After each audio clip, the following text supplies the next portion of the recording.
Hello friends, welcome to Kannan info Tamil. நம்ம இன்னைக்கு என்ன டாபிக் பார்க்க போறோம் அப்படின்னா ரெண்டு முக்கியமான டிஃபென்ஸ் அப்டேட் இந்த வீடியோல பார்க்க போறோம். முதல் டிஃபென்ஸ் அப்டேட், இந்தியா HAL நிறுவனத்திடமிருந்து 83 தேஜஸ் Mk1a விமானங்களை வாங்குவதற்கு ஒப்பந்தத்துல கையெழுத்திட்டு இருக்காங்க. இந்த சூழ்நிலையில தேஜஸ் Mk1a விமானத்துல ஃபியூச்சர்ல என்ன மாதிரியான ஆயுதங்கள் இணைக்கப்பட உள்ளது அப்படிங்கிறது குறித்து சில முக்கியமான விஷயங்கள் வெளிவந்திருக்கு. என்னென்ன ஆயுதங்களை இந்தியா இணைக்க திட்டமிட்டிருக்காங்க, அந்த ஆயுதங்களோட சிறப்பு அம்சங்கள் என்ன அப்படிங்கிறது குறித்து பார்க்கலாம். இரண்டாவது டிஃபென்ஸ் அப்டேட், சீனா மற்றும் ரஷ்யாவுக்கு போட்டியாக தன்னுடைய நட்பு நாடுகளுக்கு ஸ்ட்ராட்டஜிக் ஸ்டெல்த் பாமர் விமானங்களை விற்பனை செய்வதற்கு அமெரிக்கா முன் வந்திருக்காங்க. அமெரிக்காவின் இந்த முடிவுக்கு என்ன காரணம், அமெரிக்கா தன்னுடைய நட்பு நாடுகளுக்கு என்ன மாதிரியான ஸ்ட்ராட்டஜிக் ஸ்டெல்த் பாமர் விமானங்களை வழங்க போறாங்க அப்படிங்கிறது குறித்து நம்ம டீடைலா இந்த வீடியோல பார்க்கலாம். நம்ம சேனல்ல டிஃபென்ஸ் ரிலேட்டடா தினம் ஒரு வீடியோ பப்ளிஷ் பண்ணிட்டு இருக்கோம். உங்களுக்கு டிஃபென்ஸ் ரிலேட்டடான செய்திகளை உடனுக்குடன் தெரிஞ்சுக்கிடணும்னா நம்ம சேனலை சப்ஸ்கிரைப் பண்ணி சப்போர்ட் பண்ணுங்க. நீங்க பண்ற ஒவ்வொரு சப்ஸ்கிரிப்ஷனும் எனக்கு அடுத்த வீடியோஸ் போடுறதுக்கு ஒரு மோட்டிவேஷனா இருக்கும். சமீபத்துல இந்தியாவின் HAL நிறுவனம் AAD 2022 அப்படிங்கிற African aerospace and defence expo அப்படிங்கிற நிகழ்ச்சியில கலந்துக்கிட்டாங்க. இந்த நிகழ்ச்சியில HAL நிறுவனத்தால் தயாரிக்கப்படும் போர் விமானங்கள் மற்றும் ஹெலிகாப்டர்களை டிஸ்ப்ளே செஞ்சிருந்தாங்க. அந்த நிகழ்ச்சியில தேஜஸ் Mk1a விமானத்திற்கு அதிக முக்கியத்துவம் கொடுத்திருந்தாங்க. தேஜஸ் Mk1a விமானத்துல ஃபியூச்சர்ல என்னென்ன ஆயுதங்களை இந்தியா இணைக்க உள்ளாங்க, அந்த ஆயுதங்களோட சிறப்பு அம்சங்கள் என்ன அப்படிங்கிறது குறித்து குறிப்பிடப்பட்டிருந்துச்சு. இந்தியா தொடர்ந்து தேஜஸ் விமானத்தோட ஃபயர் பவரை அதிகரிப்பதற்கு முயற்சி செய்து வந்துகிட்டு இருக்காங்க. குறிப்பா சொல்லணும் அப்படின்னா தேஜஸ் விமானத்துல precision guided bombs, air to air missiles, air to ground missiles, anti radiation missile போன்ற பல ஆயுதங்களை இணைக்க இந்தியா முயற்சி செய்து வந்துகிட்டு இருக்காங்க. தேஜஸ் Mk1a விமானத்துல பயன்படுத்துவதற்காக tactical advance range augmentation guiding kit அப்படிங்கிற ஒரு கிளைட் பாம் DRDO டெவலப் செஞ்சு வந்துகிட்டு இருக்காங்க. இந்த கிளைட் பாம் 250 முதல் 500 கிலோகிராம் எடை கொண்டது. DRDO டெவலப் செய்து வரும் இந்த கிளைட் பாம்னால 110 இருந்து 170 கிலோகிராம் எடை கொண்ட வெடிபொருட்களை சுமந்து சென்று எதிரிகள் மீது தாக்குதல் நடத்த முடியும். Tactical advance range augment guiding கிட்டை பயன்படுத்தி 13 இருந்து 30 கிலோமீட்டர் தூரத்தில் உள்ள இலக்குகள் மீது மிக துல்லியமான தாக்குதல்களை நடத்த முடியும். இந்த கிளைட் பாம்ஸ் பிரத்யேகமா எதிரிகளோட ரடார் சிஸ்டங்கள், ஏர் டிஃபென்ஸ் சிஸ்டங்கள் போன்றவற்றை தாக்கி அழிப்பதற்காகவே DRDO டெவலப் செய்து வர்றாங்க.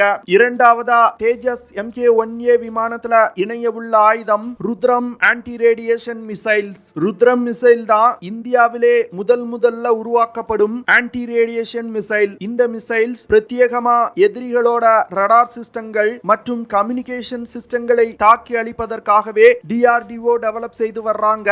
இந்த மிசைல்னால 250 கிலோமீட்டர் தூரத்துல உள்ள எதிரிகளின் ரடார் சிஸ்டங்களை மிக துல்லியமா தாக்கி அழிக்க முடியும். ருத்ரம் மிசைல்னால 60 கிலோகிராம் எடை கொண்ட வெடிபொருட்களை சுமந்து சென்று தாக்குதல் நடத்தும். இந்த மிசைல்னால மாக் 2 அப்படிங்கிற வேகத்துல பறந்து சென்று இலக்கை தாக்க முடியும். மாக் 2 அப்படிங்கிறது ஒலியின் வேகத்தை விட 2 மடங்கு வேகமா சென்று இலக்கை தாக்கும். ருத்ரம் ஆன்டி ரேடியேஷன் மிசைல்ல இருக்கக்கூடிய பிரத்யேகமான சென்சார்கள் ரடார் எந்த இடத்துல லொகேட் ஆயிருக்கு அப்படிங்கறதை கண்டுபிடித்து மிக துல்லியமான தாக்குதல்களை நடத்தும். DRDO ருத்ரம் ஆன்டி ரேடியேஷன் மிசைலோட 3 வெர்ஷன்களை டெவலப் செய்து வந்துகிட்டு இருக்காங்க.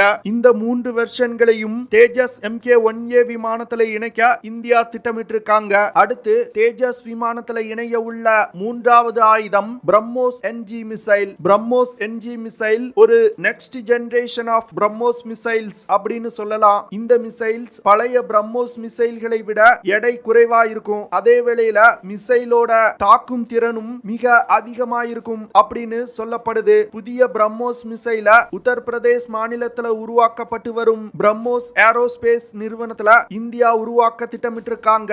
இந்திய விமானப்படை ஏற்கனவே 8000 கோடி ரூபாய் செலவுல 400 பிரம்மோஸ் NG மிசைலுக்கான ஆர்டரை பிளேஸ் பண்ணிருக்காங்க. இந்த 400 பிரம்மோஸ் NG மிசைல்களையும் அடுத்த 5 வருடங்கள்ல இந்திய விமானப்படைக்கு பிரம்மோஸ் ஏரோஸ்பேஸ் நிறுவனம் சப்ளை செய்வாங்க. பிரம்மோஸ் NG மிசைல்னால 290 கிலோ கிலோமீட்டர் தூரத்துல உள்ள இலக்குகளை மிக துல்லியமா தாக்கி அழிக்க முடியும். இந்த மிசைல்னால அதிகபட்சமா மாக் 3.5 அப்படிங்கிற வேகத்துல பறந்து சென்று இலக்கை தாக்கும். அதாவது ஒலியின் வேகத்தை விட 3.5 மடங்கு வேகமா சென்று இலக்கை தாக்கும். பிரம்மோஸ் என்ஜி மிசைல் பழைய பிரம்மோஸ் மிசைல்களை விட 50% எடை குறைவாயிருக்கும் அப்படின்னு சொல்றாங்க. அது மட்டும் இல்லாம பிரம்மோஸ் என்ஜி மிசைல் அதிகமான காம்போசிட் மெட்டீரியல்களால் உருவாக்கப்பட்டிருக்கு. இதனால இந்த மிசைல்களை ரடார்களை கொண்டு கண்டுபிடிப்பது மிகவும் கடினம். பழைய பிரம்மோஸ் மிசைல்கள்ல மெக்கானிக்கலி ஸ்கேன் ரடார் பயன்படுத்தப்பட்டு வந்தது. இந்த தொழில்நுட்பம் பழைய தொழில்நுட்பம் அப்படிங்கறதுனால புதிய பிரம்மோஸ் என்ஜி மிசைல்கள்ல active electronically scanned array radar பயன்படுத்தப்பட உள்ளது. இதனால இந்த மிசைல்கள் இலக்கை மிக துல்லியமா தாக்கும். பிரம்மோஸ் என்ஜி மிசைல்களை தேஜஸ் விமானத்துல பொருத்தி பிரத்யேகமா ஆன்டி ஷிப் ஆபரேஷன்களுக்கு பயன்படுத்த இந்தியா திட்டமிட்டிருக்காங்க. இந்த பிரம்மோஸ் என்ஜி மிசைல்களை பயன்படுத்தி எதிரிகளுடைய பெரிய போர்க்கப்பல்கள் மற்றும் சிறிய பிரிகேட்ஸ் ரக போர்க்கப்பல்களையும் தாக்கி அழிக்க முடியும். இந்தியாவின் கடல் எல்லைகளை பாதுகாப்பதற்காகவே இந்த பிரம்மோஸ் என்ஜி மிசைல்கள் தேஜஸ் Mk1a விமானத்துல இணைக்கப்பட உள்ளது. நான்காவதா தேஜஸ் விமானத்துல இணைய உள்ள ஆயுதம் அஸ்த்ரா மிசைல்கள். இந்த மிசைல் ஒரு air to air missile. DRDO Astra மிசைல்கள்ல அஸ்த்ரா Mk1, Mk2, Mk3 அப்படிங்கிற 3 வேரியண்ட்களை டெவலப் செய்து வந்துகிட்டு இருக்காங்க. தற்போது இந்திய விமானப்படையில் அஸ்த்ரா Mk1 மிசைல்கள் மட்டுமே பயன்பாட்டில் இருந்து வருது. அஸ்த்ரா மிசைல்களை பிரத்யேகமா சீனா மற்றும் அமெரிக்காவுடைய ஏர் டு ஏர் மிசைல்களுக்கு போட்டியாக உருவாக்கி வந்துகிட்டு இருக்காங்க.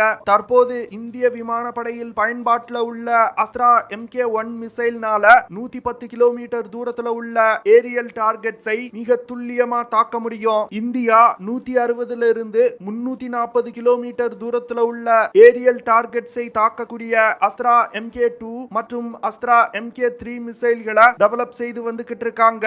அஸ்த்ரா மிசைல்கள்ல 15 கிலோகிராம் எடை கொண்ட வெடிபொருள் நிரப்பப்பட்டிருக்கும். அஸ்த்ரா மிசைல்னால மாக் 4.5 அப்படிங்கிற வேகத்துல பறந்து சென்று இலக்கை தாக்கும். மாக் 4.5 அப்படிங்கிறது near hypersonic speed. Hypersonic speed அப்படிங்கிறது மாக் 5க்கு மேல இருந்துச்சுன்னா ஹைப்பர்சானிக் ஸ்பீட்னு சொல்லுவாங்க.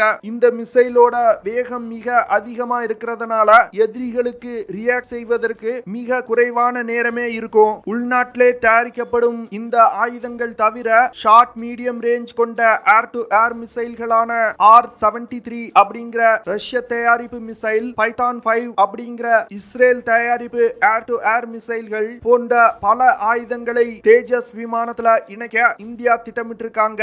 இந்த ஆயுதங்கள் அனைத்தும் தேஜஸ் Mk1a விமானத்துல இணைக்கப்பட்டுச்சு அப்படின்னா தேஜஸ் விமானத்தோட தாக்கும் திறன்ல ஒரு மிகப்பெரிய முன்னேற்றம் இருக்கும். ஒரு யுத்த நேரத்துல இந்த விமானத்தை பயன்படுத்தி அஃபென்சிவ் ஆபரேஷன்களை இந்தியா கேரி அவுட் செய்ய முடியும். அது மட்டும் இல்லாம இந்த விமானத்திற்கு அருகில் நெருங்குவதற்கு எதிரிகளின் விமானங்கள் யோசிப்பாங்க.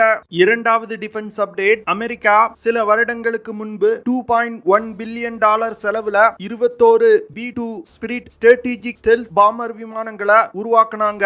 இந்த விமானம் தான் உலகின் தலை சிறந்த ஸ்ட்ராட்டஜிக் ஸ்டெல்த் பாம்பர் விமானங்கள். ஆனா இந்த விமானங்களை அமெரிக்கா ஏற்றுமதி செய்யணும்னா இந்த விமானங்களோட விலை மிக அதிகமா இருக்கு. அதனால உலகில் வேற எந்த நாடுகளும் இந்த விமானத்தை வாங்காது. எப்படி முதல்ல America F-22 raptor 5th generation விமானத்தை உருவாக்கும் பொழுது அந்த விமானத்தோட விலை மிக அதிகமா இருந்ததோ அதே போன்று B2 ஸ்பிரிட் ஸ்ட்ராட்டஜிக் ஸ்டெல்த் பாம்பர் விமானங்களுடைய விலையும் மிக அதிகமா இருக்கு. அமெரிக்கா F-22 ராப்டர் விமானங்களுக்கு பிறகு உருவாக்கிய F-35 விமானத்தை ஏற்றுமதியை மனதில் வைத்து உருவாக்குனாங்க. அதனால அந்த விமானத்தோட விலை குறைவா இருந்துச்சு. உலகின் பல நாடுகள் அந்த விமானத்தை இப்போ பயன்படுத்தி வர்றாங்க.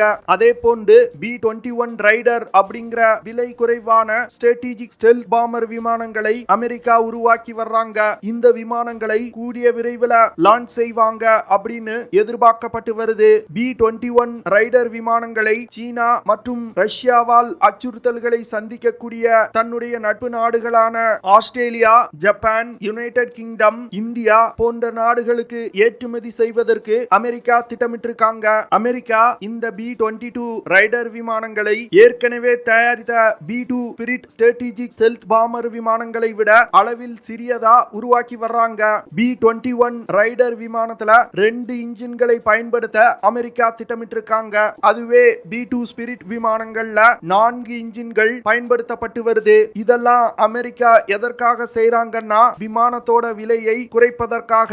அமெரிக்கா தன்னுடைய விமானப்படையில 130 B-21 raider strategic stealth bomber விமானங்களை இணைக்க திட்டமிட்டிருக்காங்க. அமெரிக்கா B-2 ரைடர் விமானத்தோட சைஸ் மற்றும் இன்ஜின்களோட எண்ணிக்கையை குறைப்பதனால விமானத்தோட பேலோட் கெபாசிட்டி மற்றும் பறக்கும் தூரத்துல B-2 ஸ்பிரிட் விமானங்களை விட குறைவான கேப்பபிலிட்டி கொண்டதாக தான் இருக்கும் அப்படின்னு டிஃபென்ஸ் எக்ஸ்பர்ட்ஸ் சொல்றாங்க. அமெரிக்கா ஒரு B-2 ரைடர் விமானத்தை $500 மில்லியன் எக்ஸ்போர்ட் செய்வதற்கு திட்டமிட்டிருக்காங்க. நீங்க கூட $500 மில்லியன் ரொம்ப அதிகம் அப்படின்னு நினைக்கலாம். ஆனா தற்போதைய நிலையில் அமெரிக்கா ஒரு பிரெடேட்டர் ட்ரோனை $100 மில்லியன் எக்ஸ்போர்ட் செய்து வர்றாங்க. அப்போ ஒரு ஸ்ட்ராட்டஜிக் ஸ்டெல்த் பாமர் விமானத்தோட விலை 500 கோடி அப்படின்னு பிக்ஸ் பண்ணும் பொழுது உலகின் பல நாடுகள் இந்த பாமர் விமானத்தை வாங்குவாங்க அப்படின்னு அமெரிக்கா எதிர்பார்க்கிறாங்க. அமெரிக்கா B-21 ரைடர் விமானங்களை இந்தியாவிற்கு ஏற்றுமதி செய்வதற்கு அதிக வாய்ப்புகள் இருக்கு அப்படின்னு டிஃபென்ஸ் எக்ஸ்பர்ட்ஸ் சொல்றாங்க. அமெரிக்கா முதல்ல உருவாக்கிய B-21 ஸ்பிரிட் விமானத்தினால 11,000 கிலோமீட்டர் தூரம் வரைக்கும் பறந்து சென்று தாக்குதல்களை நடத்த முடியும். ஆனா இப்போ உருவாக்கி இருக்க B-21 ரைடர் விமானத்தால இவ்வளவு தூரம் பறக்க முடியுமா அப்படிங்கிறது கேள்விக்குறிதான். அமெரிக்கா கூடிய விரைவில் B-21 ரைடர் விமானங்களை லான்ச் செய்ய உள்ளாங்க.